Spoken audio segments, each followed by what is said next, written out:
I should have never taken this job. The moment I saw the house, I knew something was wrong. The Airbnb support center sent me here, saying this was a problematic listing that required on-site monitoring. They offered an absurd amount of money, so much that I didn't ask questions. I should have. The house wasn't just old, it was rotting. The wooden panels were warped, the windows thick with grime, like black, empty eyes staring out at the world. The front door was slightly ajar, as if the house had been waiting for me. And the moment I stepped onto the porch, I swore I felt the wood shift beneath my weight, like something underneath was moving. Watching.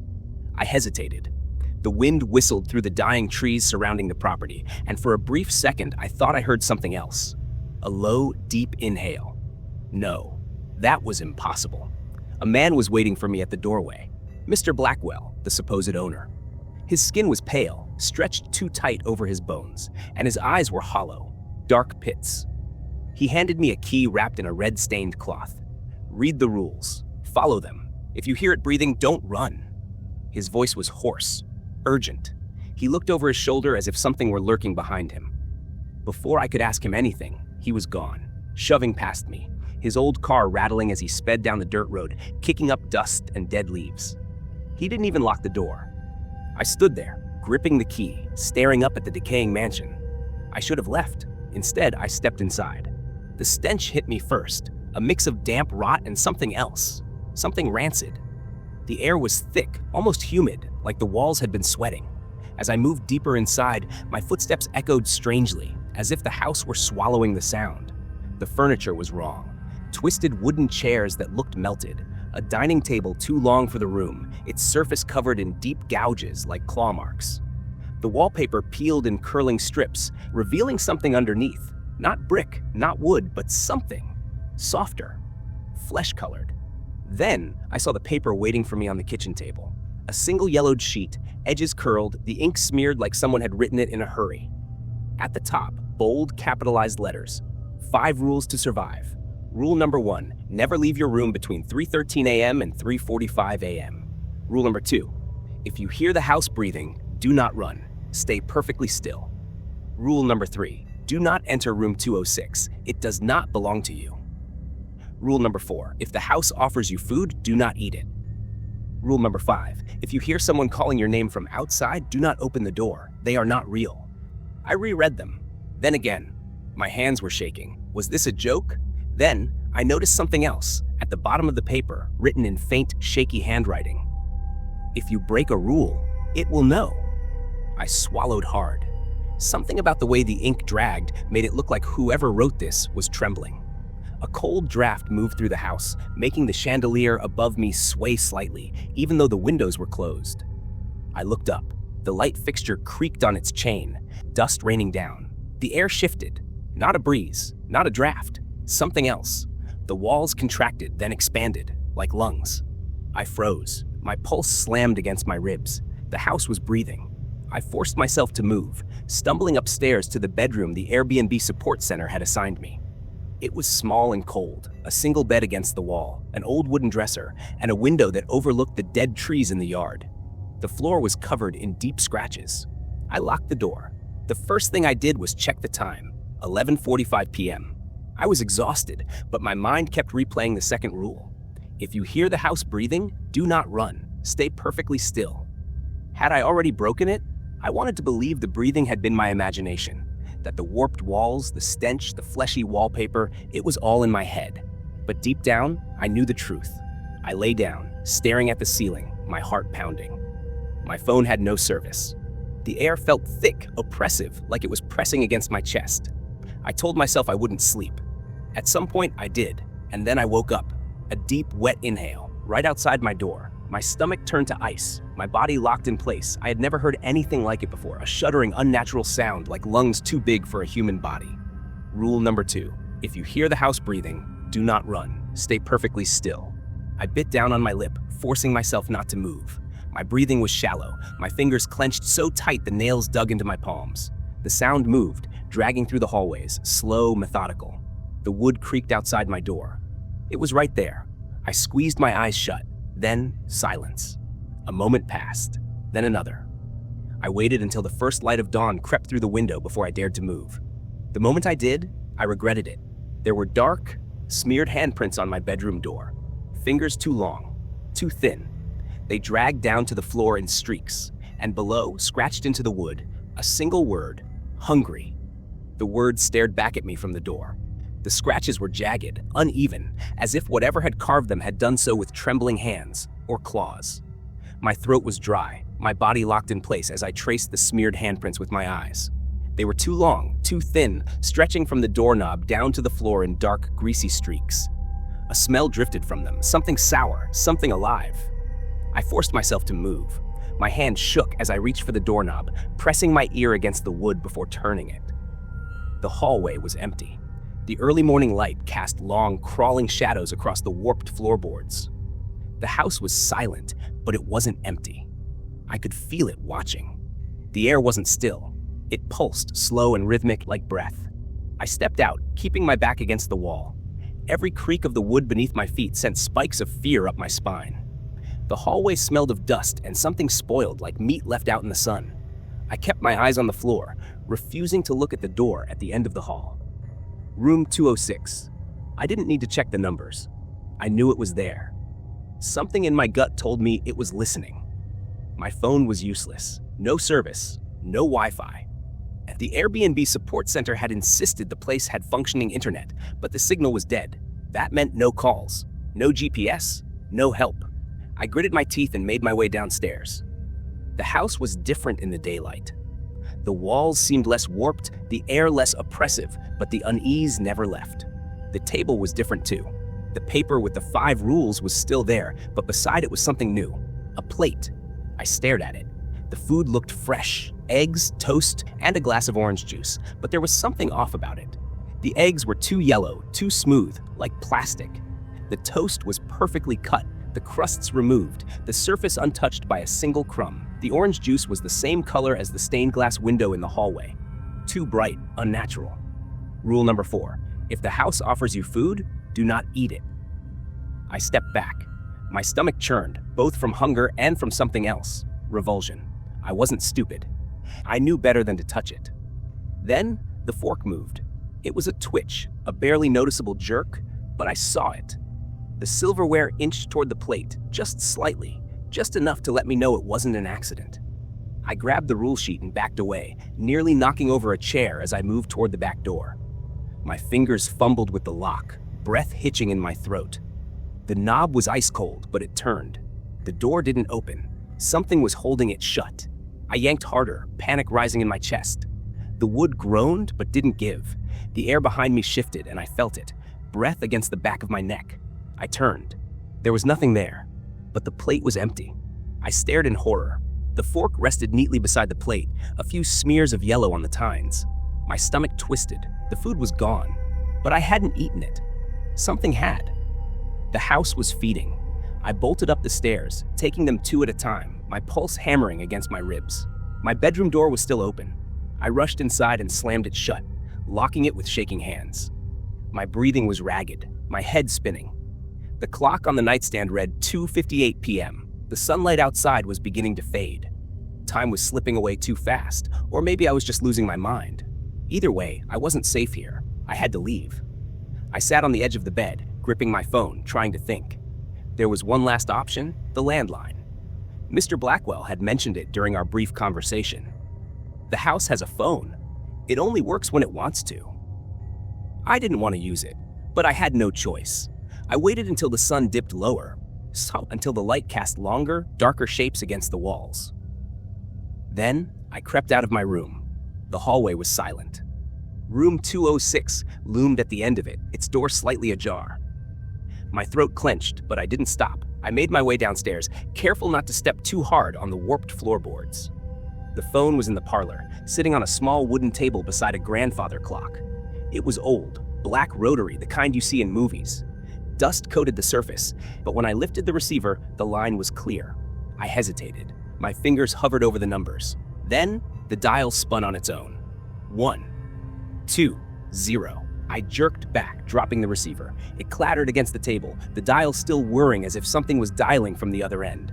My breath hitched as the dial stopped, and for a moment there was only silence. Then, a click. Breathing. Not human. Wet, deep, too large. I slammed the receiver down. The phone let out a long, shuddering sigh, the rotary spinning one last time before stopping completely. The room was too quiet, the air pressing down on me like a weight. I turned to leave, but the grandfather clock was wrong. The hands had spun forward. It wasn't 3:08 p.m. anymore. It was 3:12 a.m. My stomach dropped. No, that wasn't possible. The sun had been setting. It had been hours until nightfall. There was no way. The house had taken time from me. The walls groaned. A deep exhale rippled through the floorboards. 3:13 a.m. The room tilted. The air thickened, closing in, wrapping around me like invisible hands. I bolted. My legs barely worked, my body sluggish, like I was running through tar. The hallway stretched, the doors twisting and bending as I sprinted toward the stairs. A sound followed me. Not footsteps, something dragging. The walls breathed. The doors shuddered. I reached my bedroom, slamming into the door just as something cold and wet brushed against my ankle. I didn't look. I threw myself inside and locked the door. My breath came in ragged gasps, my pulse hammering so hard it felt like my ribs might crack. I pressed my back against the wood, gripping the rule sheet in one hand, my phone in the other. Then, I heard it. The whisper. From the other side of the door. My name. Not human. Not a voice. Something trying to be a voice. It dragged over the wood, slow and deliberate. Let me in. I clenched my teeth, gripping the rule sheet tighter. Rule number 5. If you hear someone calling your name from outside, do not open the door. They are not real. I stayed perfectly still.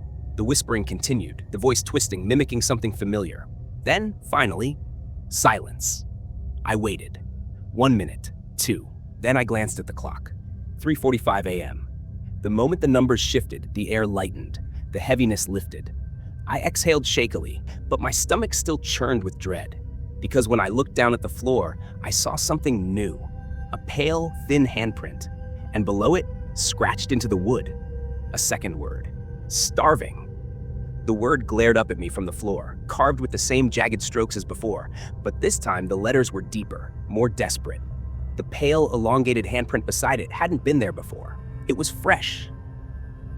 The thought sent ice through my veins. I didn't move. I didn't breathe. The air in the room was heavy, dense with something unseen but present.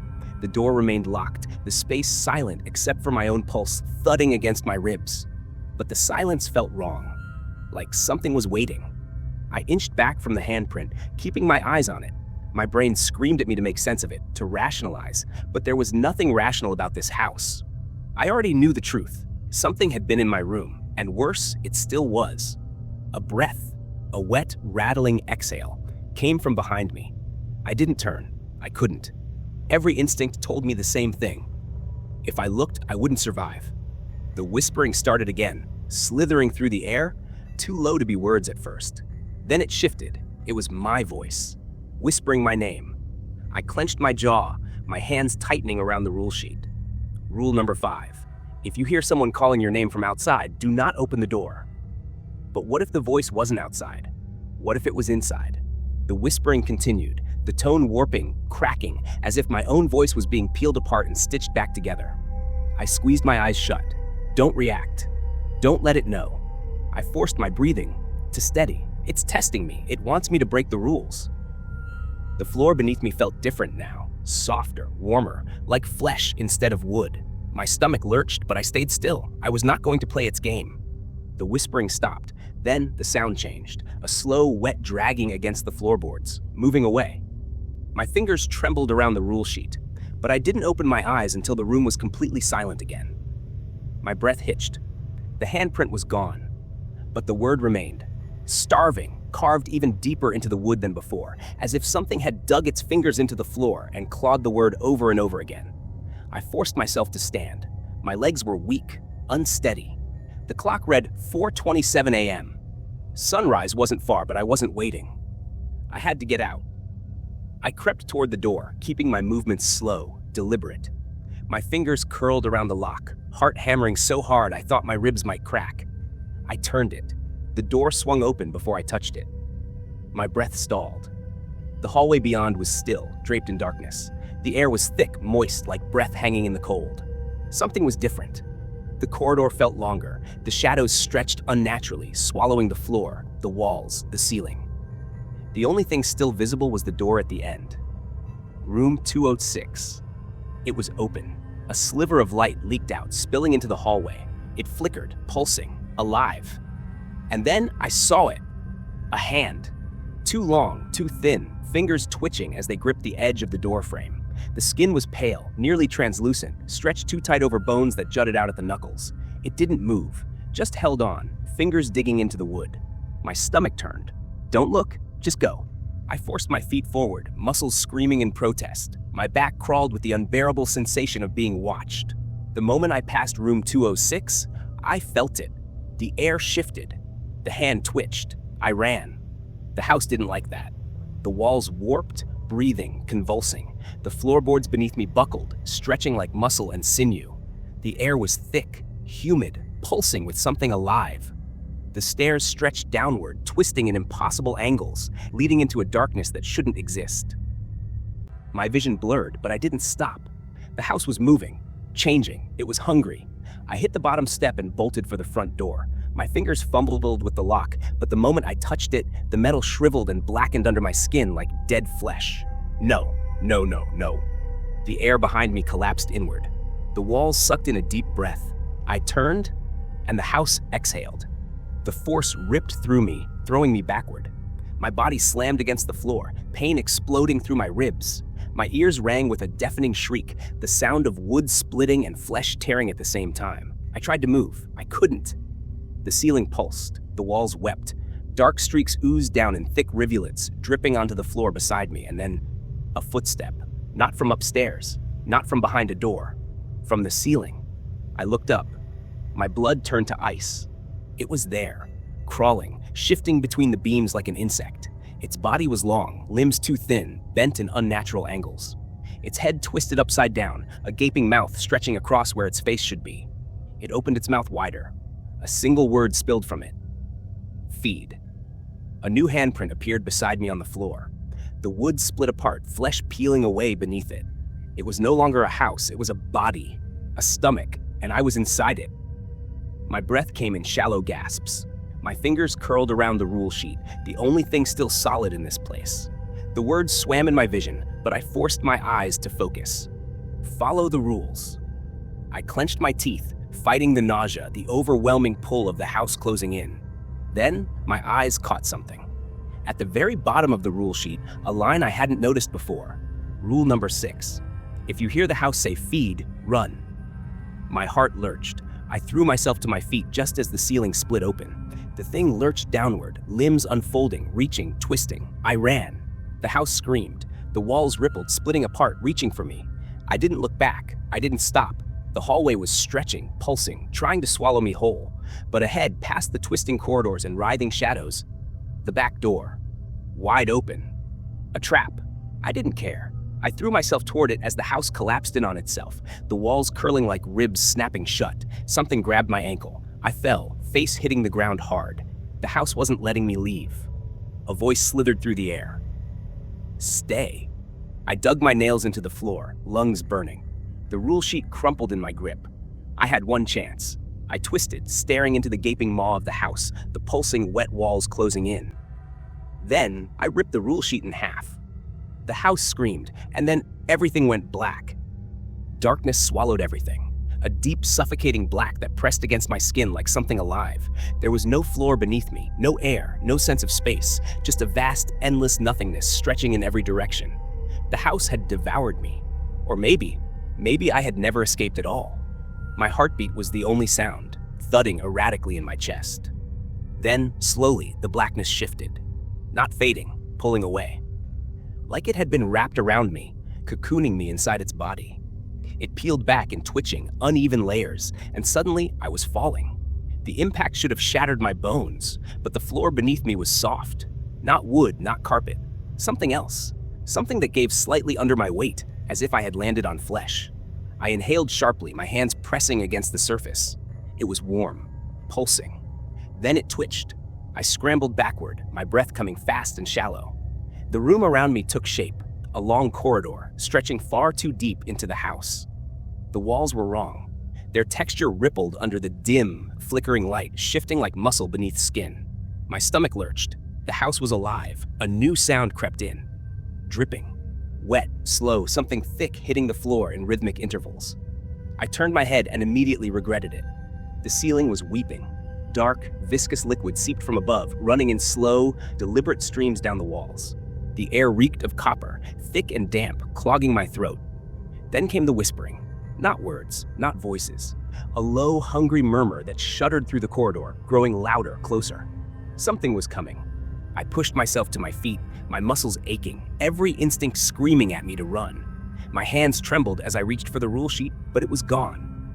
Torn apart in the last moment of desperation, I had nothing left, no rules to follow. The house knew that. A door at the end of the hallway creaked open, slowly, deliberately.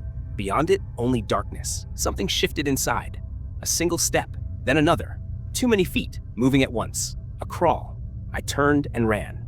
The hallway stretched endlessly before me, shifting, pulling, twisting in ways that broke logic. My footsteps echoed, but not just mine. Something was following. The walls began to buckle inward. I barely dodged as a fleshy mass punched forward from the left, twitching, reaching. I shoved past, my breath ragged, my mind barely holding on. Then, ahead, a door. I threw myself against it, my fingers clawing at the handle. It wouldn't budge. Behind me, the crawling thing was close. A wet exhale slithered against the back of my neck. The door clicked. I fell through, hitting the ground hard as the door slammed shut behind me. Silence. For a long moment, I just lay there, chest heaving, ears ringing. Then, a sound. Not from behind the door, from inside the room. Something was breathing. I wasn't alone. I turned my head, heart in my throat, a bed. Neatly made, sheets tucked in tight. The room looked normal. An old, dust-covered dresser, a cracked mirror hanging on the wall, a single lamp flickering beside the bed. But the breathing continued. Slow, deep inhales. Coming from underneath the bed, my limbs locked. I knew what I was supposed to do. Ignore it, leave. But the air was thick, pressing against my skull, forcing me down. A whisper slithered from beneath the bed. I know you're there. My blood turned to ice. The bed shifted. The whispering voice laughed. I can smell you. I lunged for the door, my fingers closing around the handle. But the floor sank beneath me. I stumbled, looking down in horror. The wood was no longer wood, it was skin, and it was breathing. A sharp, jagged hand burst from beneath the bed, clawing at the air just inches from my ankle. Too long, too many fingers. I wrenched the door open and threw myself into the hallway just as the thing lurched forward, dragging itself out from under the bed. The last thing I saw before the door slammed shut, its mouth. Stretching, splitting wide across its face, filled with teeth that weren't teeth at all. They were fingers. The hallway was different now, tighter, closer. The walls twitched and pulsed. The house was breathing faster. It was angry. A single word carved itself into the ceiling. Hungry. A low, wet sound rippled from beneath the floor. I ran. Doors lined the corridor on both sides, each one slightly ajar, revealing slivers of darkness. Shadows twisted inside, moving, shifting, watching. Then, the house exhaled. A violent gust tore through the hallway, dragging me backward, toward the doors. My fingers clawed at the ground, my lungs burning. Something reached for me from inside the nearest room. A hand, long, skeletal, grasping, but it wasn't trying to pull me in. It was offering me something. A paper. No, the rule sheet. I snatched it from the hand just as another gust of air ripped the door shut. My eyes locked onto the paper, my vision blurring. There, at the very bottom, a new rule. Rule number 6, if the house offers you a second chance, take it. I didn't hesitate. I clutched the rule sheet tight and whispered, I accept. The house screamed. Everything collapsed. And then, for the second time, the world went black. But this time, I felt it. The weight of the dark pressing against my skin like a living thing. It wrapped around me, thick and suffocating, seeping into my pores, into my lungs. The house wasn't just trying to swallow me whole, it was forcing itself inside me. I couldn't move. I couldn't breathe. My limbs weren't my own anymore. The pressure built, growing tighter, crushing me from the inside out. I wanted to scream, but there was no air left in my lungs. My mouth opened, but no sound came. Then, all at once, it stopped. The weight lifted, the suffocating grip of darkness peeling away, but it didn't leave me. It clung to my skin, pulsing, breathing. I was somewhere new. The first thing I noticed was the silence, not the absence of sound, something deeper, a hollow, unnatural quiet that seemed to suck the noise from the air before it could form. It pressed against my eardrums, making my head ache. The second thing I noticed was the smell. Damp, metallic, rot. I blinked, my vision adjusting to the dim, flickering light. Walls stretched high above me, too high, shifting as if they weren't made of wood or stone, but something softer. The rule sheet was still clenched in my hand. My fingers ached from gripping it too tightly. Slowly, I forced myself to look down. Beneath me, not a floor, something raw, something that pulsed, shifting slightly as if reacting to my weight. My stomach twisted. I scrambled to my feet, heart hammering against my ribs. The room stretched too far in every direction. I couldn't tell where it ended, where the walls met the ceiling. The space itself seemed to breathe. And then, a noise. Soft at first, a faint, wet rustling like something crawling just beneath the surface of the walls. I turned, my breath hitching. The room wasn't empty. Figures stood in the shadows, still, silent, watching. Not human, not anymore. Their bodies stretched wrong. Faces too long, eyes too deep, skin fused with the walls. As if the house had swallowed them, absorbed them, made them a part of itself. One of them moved. A twitch, a slight turn of the head, then another and another. They weren't just watching me, they were waking up. A sharp whisper slithered through the air. "You took the second chance." It came from everywhere. I backed away, but the figures moved with me, not walking, gliding. Their feet never touched the ground, their bodies shifting and pulling as if still attached to the house itself. The rule sheet burned in my hand. My eyes darted to it. Rule number 6, if the house offers you a second chance, take it. But I had. The whispering returned, louder this time, closer. I didn't realize I was running until my feet slammed against the ground. The figures surged forward, their mouths stretching open too wide, too dark, too empty. I wasn't fast enough. Hands shot from the walls, the floor, grabbing at my legs, my arms, my throat. Cold, wet fingers tightening, pulling. I tripped. I hit the ground hard, pain exploding through my body. The fingers dug in. The whispering became screaming. The figures surrounded me now, bending, reaching. And then a door. It hadn't been there before. It was smaller than the others, a narrow, twisting opening that pulsed at the edges like a wound. The hands pulled harder. My skin burned where they touched. I didn't have a choice. I lunged for the door. The moment my fingers brushed the surface, it sucked me inside. I tumbled forward, landing in cold. Not air, water. I gasped, thrashing, but the water wasn't just water. It was thick, warm, and it moved. Something wrapped around my ankle. I kicked, panic surging through me. The liquid climbed higher, pulling at my arms, my chest, my face. It was trying to drown me. I fought, but it was inside my mouth now, filling my lungs. The world blurred. And then, a hand, not the same as before. Smaller, human. It gripped my wrist, pulling me up. My body broke the surface, and suddenly I was gasping, coughing, choking. The liquid clung to me, thick and slick, dripping from my skin in slow, hot, viscous strands. A voice, low, hoarse. "Don't stop moving," I turned. Someone stood beside me, a man, thin, hollow-eyed, drenched in the same thick liquid. His skin was pale, almost gray, his lips cracked, his gaze wild. He knew, he'd been here before. He grabbed my arm, his grip too tight. "If you stop, it pulls you back. Do you understand?" I nodded, still coughing. The liquid around us shifted. The man cursed, "We have to go, now." I didn't argue. We waded forward, the liquid thickening, fighting us with each step. The walls around us quivered, leaking more of the dark substance. The man gritted his teeth. "The house is waking up." I didn't want to ask what that meant, because I already knew. We weren't supposed to be here. And now, it was coming for us. The walls trembled. A low, wet groan rippled through the air, vibrating in my chest, in my bones. The house was awake now, and it knew where we were. The man pulled me forward, his grip like iron around my wrist. My legs fought through the thick, pulsing liquid, every step a battle against the house itself. It wasn't just trying to trap us. It was changing. The air grew heavy, damp, alive. A thick, sickly heat radiated from the walls, and the scent of rot burned my nostrils.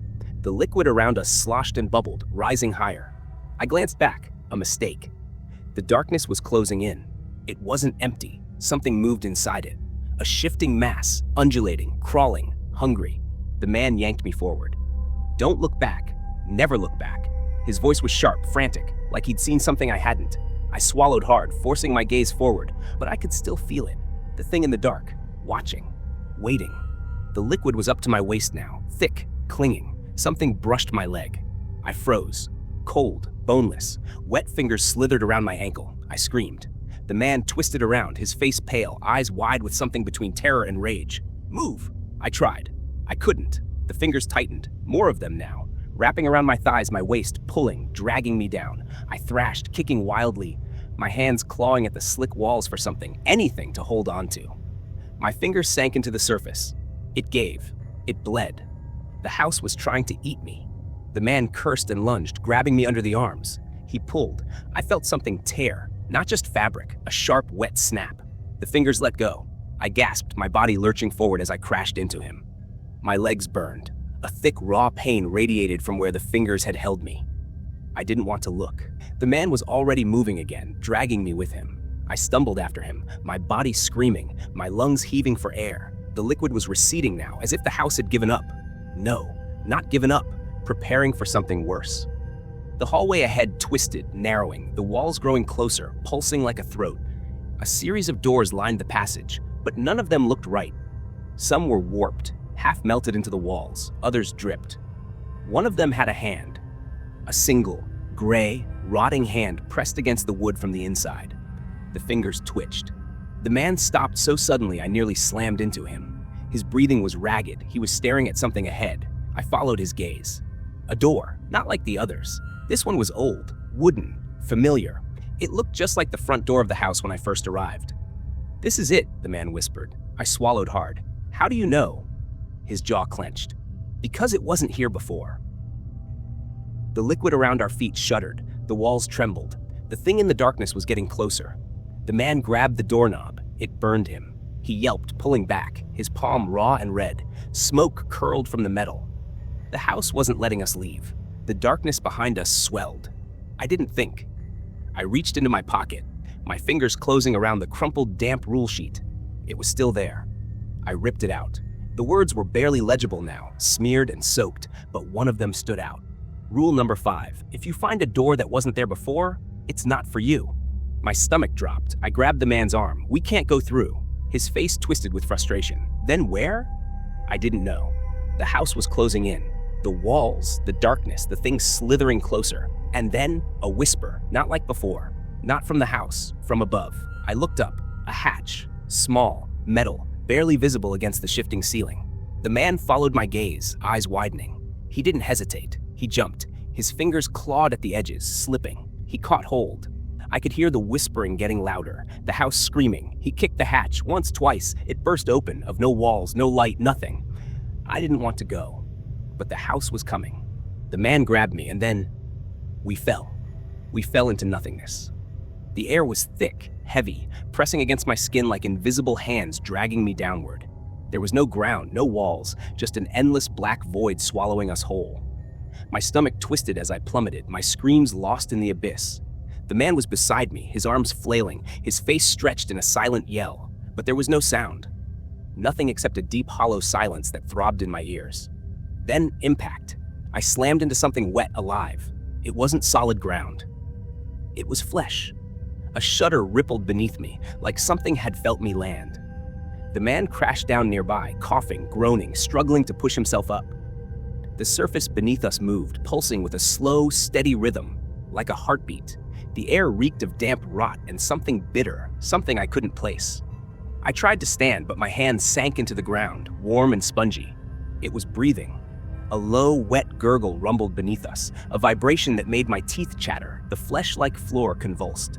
A deep crack split open beneath me, and suddenly the ground peeled apart. It was a mouth. Rows of jagged, uneven teeth glistened with a thick, milky substance, the flesh around them quivering, hungry. I scrambled backward, my hands sliding in the slimy tissue, my breath coming in frantic gasps. The man was already moving, grabbing my arm, pulling me away as the gaping maw snapped shut where I had been a second before. The whole world shook. A deep, guttural growl vibrated through the air, and then the darkness above us shifted. Something was watching. A shape loomed overhead, a massive, pulsing figure embedded in the ceiling. I couldn't make out its full form, but it was dripping. Long, sinewy tendrils hung down, twitching, searching. One of them moved toward us. The man didn't wait. He yanked me forward, stumbling across the fleshy surface, dodging the gaping mouths that opened and closed around us. The tendrils slithered downward, fast. One of them lashed toward me. I barely ducked in time, feeling the air shift as it whipped past my face. "We can't stay here," the man yelled. But there was nowhere to go. The space around us stretched endlessly, shifting and writhing like we were inside something alive. There were no walls, no doors, only the grotesque, pulsating mass beneath our feet and the tendrils chasing us. I risked a glance behind us. One of the tendrils had caught something. It wasn't a person. It was a piece of the house, a chair, old, wooden, familiar. I felt a cold wave of realization crash over me. The house, it was part of this thing. Or worse, it was this thing. The man suddenly skidded to a stop. I nearly crashed into him. In front of us, a doorway. It didn't make sense. It was just standing there, not attached to anything. A single wooden door in the middle of this endless, rotting void. But I recognized it. It was the front door. The man hesitated, his breathing ragged. This isn't real. I wasn't sure what was real anymore. Behind us, the tendrils closed in. The doorway creaked open, and beyond it, a hallway. Not like the others, not shifting, not bleeding. It looked normal, dimly lit, silent. The man's grip on my arm tightened. "It's a trick," I swallowed hard, my pulse hammering in my ears. Maybe it was. Maybe stepping through that door would be worse than staying here. But the tendrils were almost on us. Something in the darkness let out a slow, wet exhale. I grabbed the man's hand and ran. We lunged through the doorway, and the second we did, the silence hit. The door slammed shut behind us with a deafening finality, and suddenly, we were back. The hallway stretched ahead of us, dimly lit by the flickering light bulbs overhead. The air was cold now, still. The only sound was our ragged breathing. I turned slowly. The door we had just come through was gone. The man staggered forward, running a hand through his damp hair. His hands were shaking. "What the hell was that?" I whispered. He didn't answer, because up ahead, the hallway had changed. There was something wrong with the walls. They weren't bleeding anymore. They weren't shifting. They were listening. The dim light flickered, and for just a second, I saw them. Faces, pale, sunken, pressed into the walls, their eyes hollow, mouths gaping open in silent screams, and they were all watching us. The faces in the walls blinked. It was slow, unnatural, like they were waking up after being trapped in endless darkness. Their hollow eyes shifted, their mouths twitching open wider.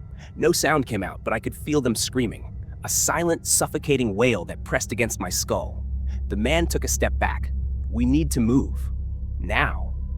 I couldn't look away. The faces were familiar, not just human, recognizable. The guests, the missing ones, the ones who had come before us. I grabbed his arm, my fingers digging into his skin. "We're not the first." He swallowed hard, his face pale under the flickering lights. "We won't be the last either if we don't get out." The hallway stretched ahead, endless, shifting. The doors along the walls weren't normal anymore. Some of them pulsed, breathing. Others had fingers curling out from beneath their frames, long and skeletal, twitching like they were reaching for something. For us. We moved fast, trying not to look. But the walls were watching. The faces followed us, their empty eyes locked onto our every step. Then the whispers started. Not from the walls, from inside my head. I felt them slither through my thoughts, wrapping around my memories, my emotions, twisting them. They weren't speaking in words, but in something deeper, something older. "Run, stop, stay, give in." I clenched my teeth, pushing forward, trying to drown them out. But the man beside me was slowing down. His steps faltered, his head twitched. His lips parted like he was listening to something I couldn't hear. I shook him, hard. "Don't listen to them." He blinked, his expression unfocused. "They're saying things, telling me things." I pulled him forward. "It's a trick. They're trying to keep us here." A door at the end of the hall swung open, and the moment it did, the lights died. The whispers turned into screams. I felt the walls moving. The air shifted, tightened. It was like the hallway itself was closing in, like it was trying to swallow us.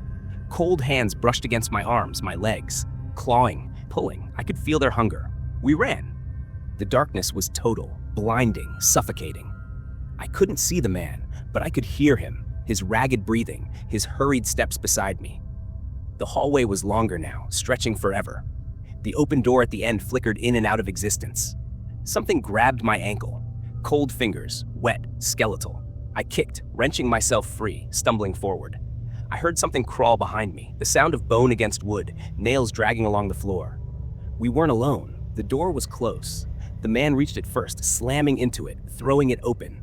A dim, golden light spilled out, cutting through the darkness. I lunged for it, diving through just as something screeched behind me. The door slammed shut, and just like that, silence. My chest heaved, my hands trembled.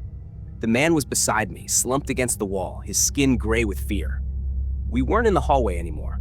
We were in a room, a normal room. No shifting walls, no breathing doors. Just a single old-fashioned sitting area with a fireplace and 2 chairs. The fire burned without heat. The air was stale, untouched. The only door in the room was the one we had come through. I turned slowly. There was something in the chair, a figure, not moving, not breathing, sitting perfectly still, its head slightly tilted as if it had been waiting for us. The man tensed beside me. What the hell is that? I took a step closer. It wasn't human. Not anymore. It looked human, once, but its skin was pale, stretched too tightly over its skull, its eyes wide and glassy, its mouth stitched shut. Its hands rested on its lap, fingers impossibly long, too many joints. The fire crackled, flickering shadows across its face.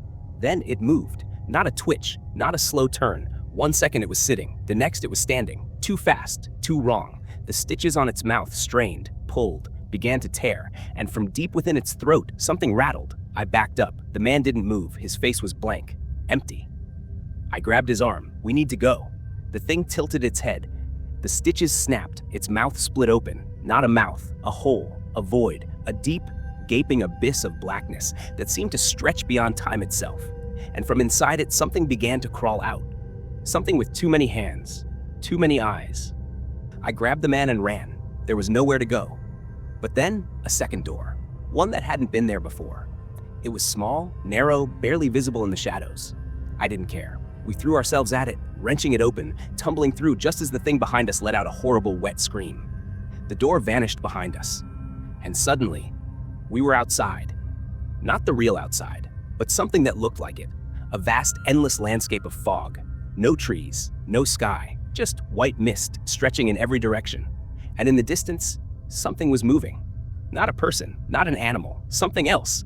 And it was coming toward us. It wasn't walking, it was gliding, silent, effortless. Its movements weren't bound by the laws of nature. It didn't belong here. But neither did we. The mist curled around it, swallowing everything but the vague, shifting outline of its form.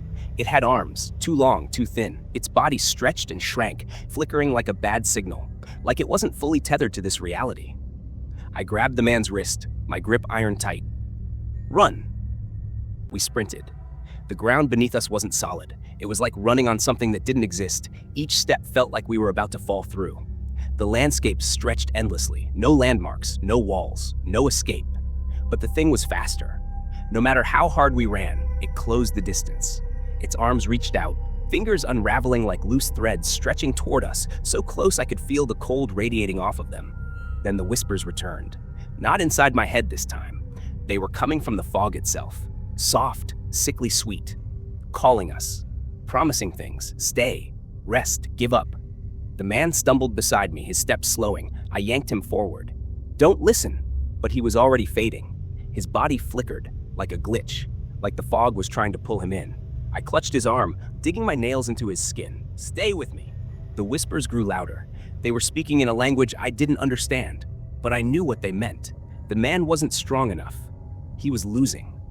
And the thing in the fog was right behind us. I saw something ahead, a door, standing alone in the mist. No walls, no frame, just a single door, upright in the emptiness. It was our only chance. I dragged him forward, my muscles burning, the weight of the whispers pressing against my skull. The door was so close, just a few more steps. Then the fog moved. It rushed toward us, thick and suffocating. I felt it crawl over my skin, my face, and just before it consumed us, I threw myself at the door. The moment my fingers touched the handle, the world shattered. A scream split the air. Not human, not animal, something older, something vast. The fog collapsed inward, pulling itself into a single point, the thing. And then silence. I gasped, sucking in air. We were somewhere else. A new room, a place I didn't recognize. The Airbnb support center, but different. The walls were normal again, the floors solid, the lights steady. It looked ordinary, except for one thing, the reception desk. It was empty, the phones silent, the screens dead. But there was something on the desk, A stack of files. I stepped forward. My legs were shaking, my breath uneven. The man didn't move. He was staring ahead, blank, empty, as if something inside him had broken. I reached for the files, flipping one open. The photos inside stopped my heart. They were pictures of us, taken from inside the building. One of me at the entrance, another of the man at the hallway. More of us running, hiding, fighting for our lives. They were all time-stamped, dated before we even arrived. I turned the page and saw the last photo, a picture of us right now, standing at the desk, looking at the files. My fingers went numb. The man let out a breathless, shaking whisper. They knew. I turned the final page, and there, printed in bold black ink, was a single line. Welcome to your final shift. A door creaked open behind us. Something stepped inside. The sound of the door creaking open behind us felt like a blade slicing through the silence. It was slow, deliberate, as if whatever was stepping inside wanted us to hear it.